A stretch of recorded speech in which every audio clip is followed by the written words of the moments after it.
सब दोनों जना से मांगते हैं भैया थोड़ा सा देवे के बाद थोड़ा सा आगे आना तो हम ही चाहे वाला के ऐसे सतावल ना जाला। सबसे मार्मिक बात भैया ई नजरिया न सभे के पसंद करेला। इसको तो बिल्कुल नहीं।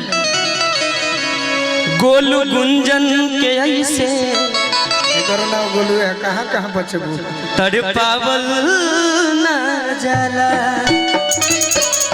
आप दोनों लोग आए हैं मेरे जनपद में, स्वागत है। और आप दोनों लोगों से मांग रहा हूँ क्या दे दो दे दो दे दो ना हो हम का देव हम प्यारे न दे दिल जवानी।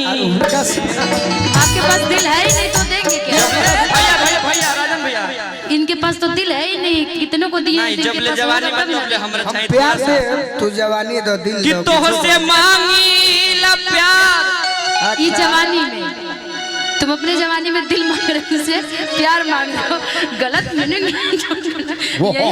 जैसे ये भाई बहन का प्यार है दीदी, भैया भी बोलते हैं मंच से उतरिए राखी बंधवा लूंगा, लेकिन मंच पर है तो थोड़ा सा अभिनय होना चाहिए। भैया भी बोलते हैं कि तो से मांगी ला प्यार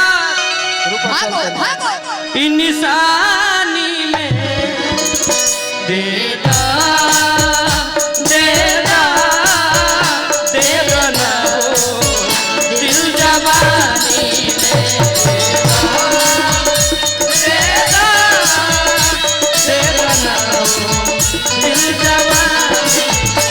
तोहसे मांगी ला प्यारी निशानी में तोहसे मांगी ला प्यारी निशानी में दे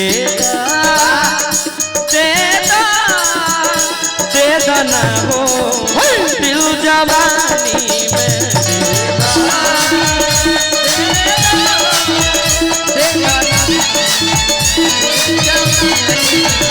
दे